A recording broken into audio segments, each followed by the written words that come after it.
Today, I'm welcoming Chris Corrigan.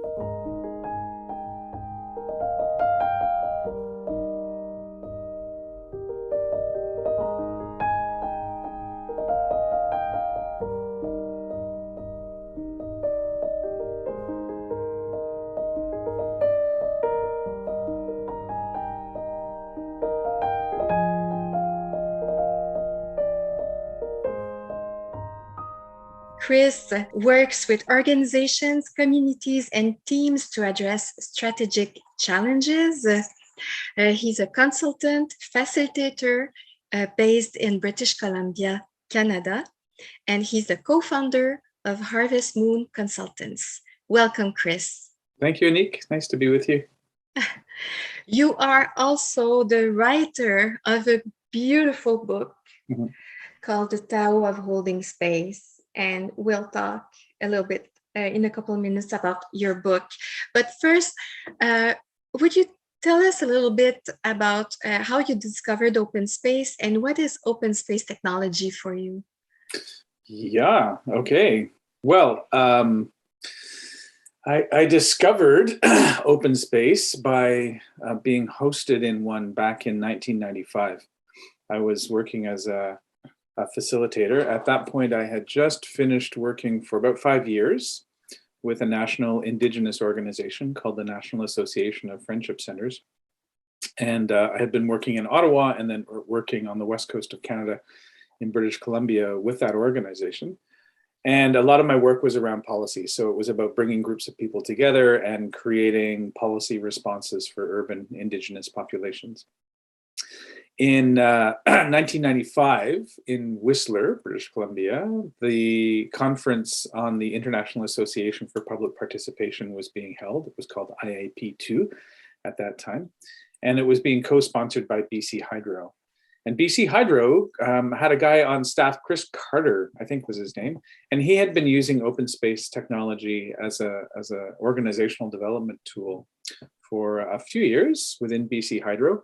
And so they wanted to demonstrate it at this conference. And so we went along to the conference, my partner Caitlin and I, and the second or third day of the conference was entirely in open space. It was 400 people or so in the room. And the space was, the open space was facilitated by Chris Carter, I think Anne Stadler was definitely there, and Angeles Arian. It was kind of like sort of a legendary team in a way. Of course, Anne being one of the real elders of the open space world, and somebody who worked closely with Harrison from the beginning of time around the use of the method.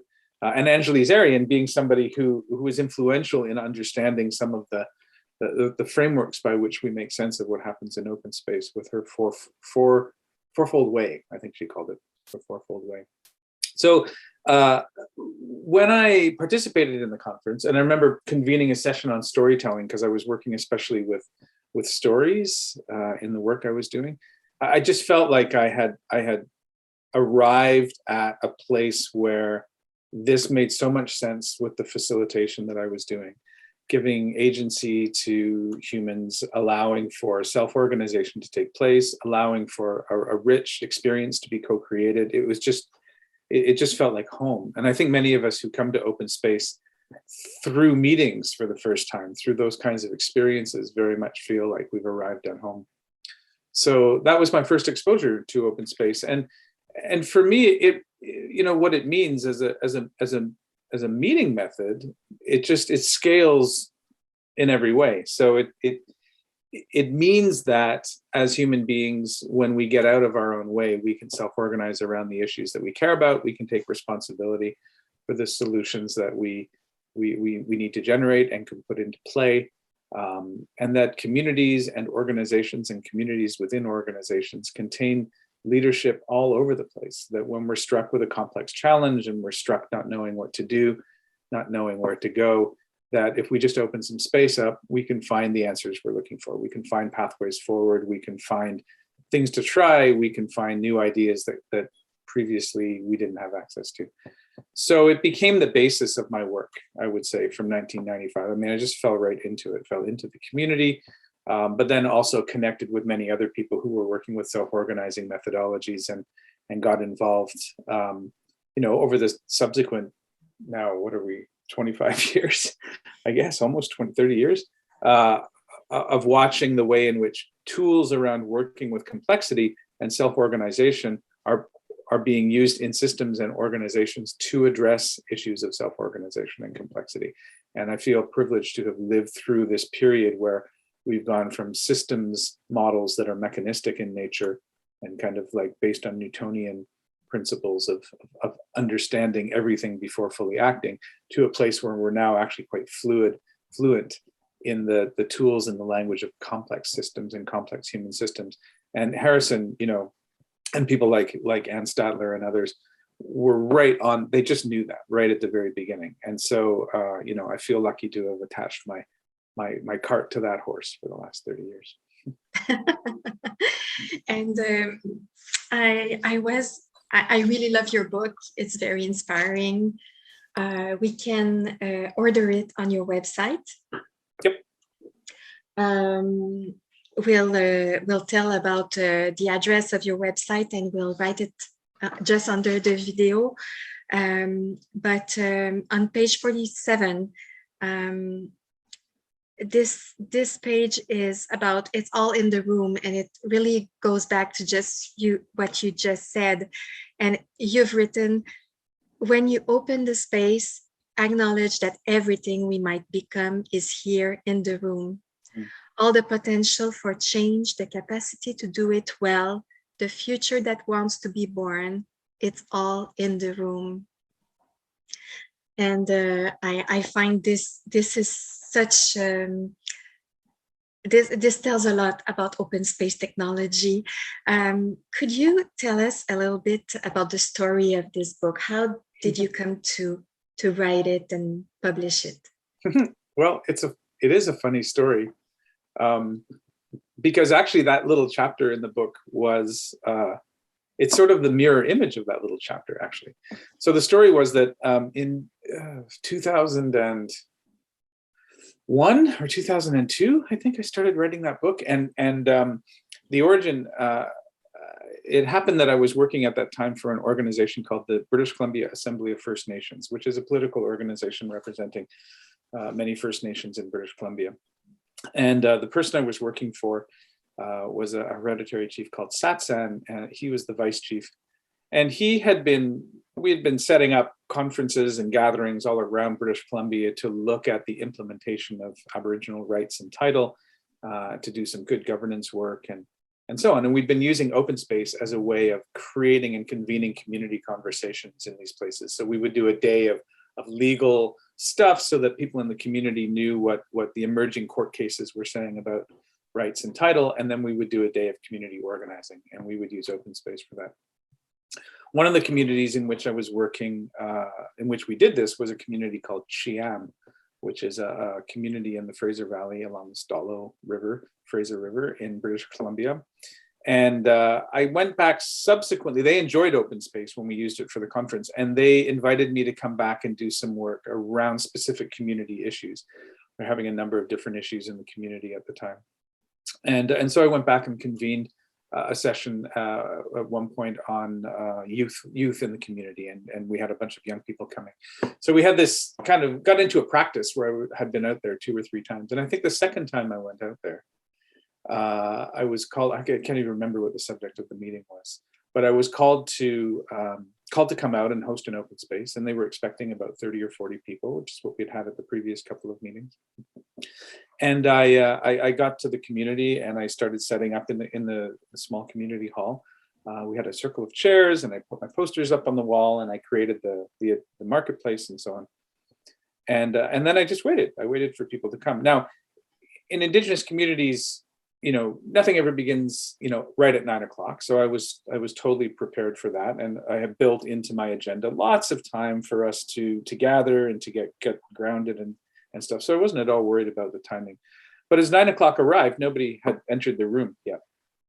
And so I just sat and waited, because that was my job, right? Was to sit and hold space and wait for people to arrive. And I checking my watch, and 9:30 rolled around, nobody arrived. 10 o'clock rolled around, nobody arrived. At about 10:30, the woman who had been hired to do the catering for lunch arrived and kind of poked her head in the door and said, "Where is everybody?" And I said, "Well, I don't know." And she said, "All right, well, never mind." And then she went into the kitchen and she started preparing lunch for 40 people who weren't in the room. And so I continued waiting and waiting. And about noon, people started coming in for lunch. So we had a number of elders came into the room, and some of the folks who worked in the community office came into the room, and my client finally arrived at lunch. And she was flustered and she was harried, and she had been doing a million things all day. And she finally sat down, and we pulled some tables out and we served lunch to all of these people who had come. And she told me at that time, she said, "Oh, it's just been a nightmare of a morning, of a week. There had been a murder in the community. There had been layoffs at the government office. In the nation's government had laid off some staff. There were some conflicts. There was just a lot going on, and everybody was distracted, looking after the family of the murder victim, working with the grief of the people that had been laid off. And so there was just a lot of stuff going on in the community, and none of it was happening in the community hall where I was. And I said, that's fine, no problem at all. So lunch was over, had some lovely conversations with some elders, packed up all the tables, and then put the circle back again. And just in case an open space meeting was to break out, I was there for the day.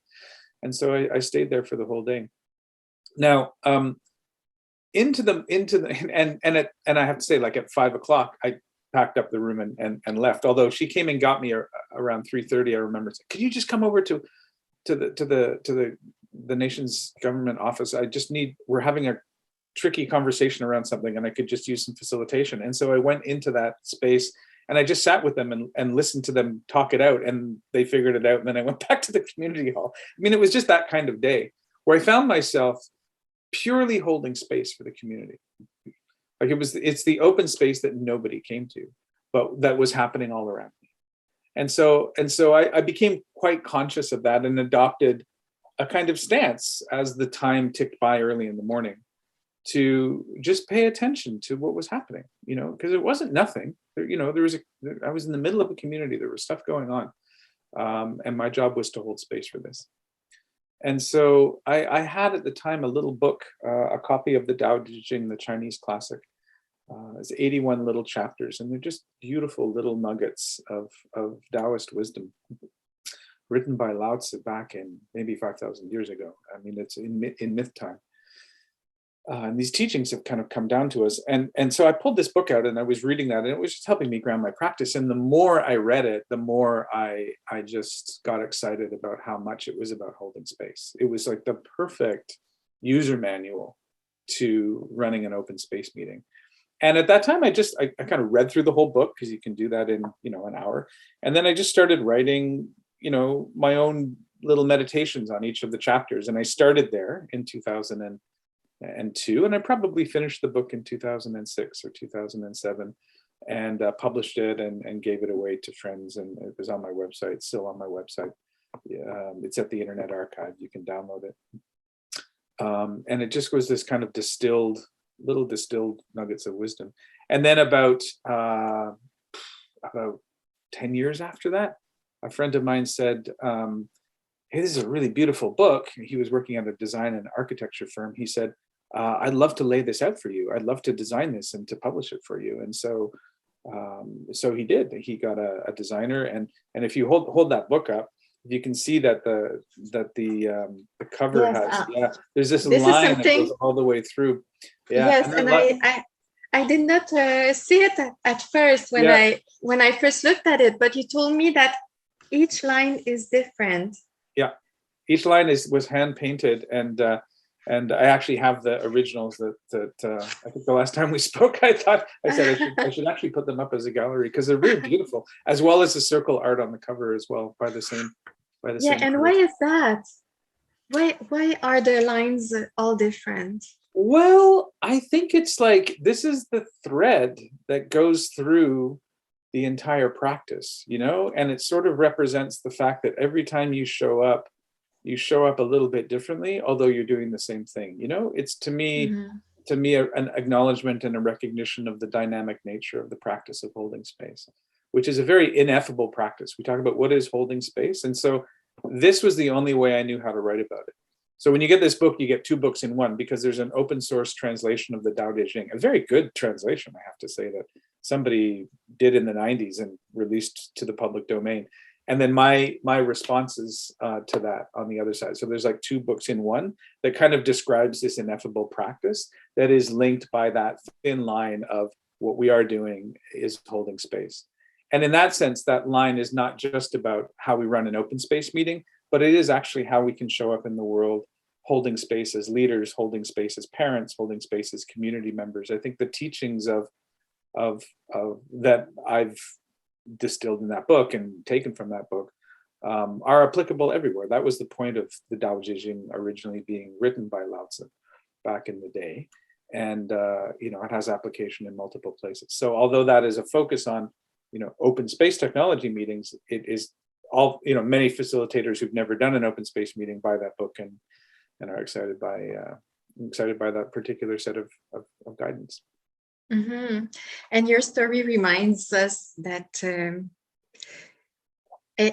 no matter what is happening, it's not about us. And the open space event is not about the facilitator. Yeah.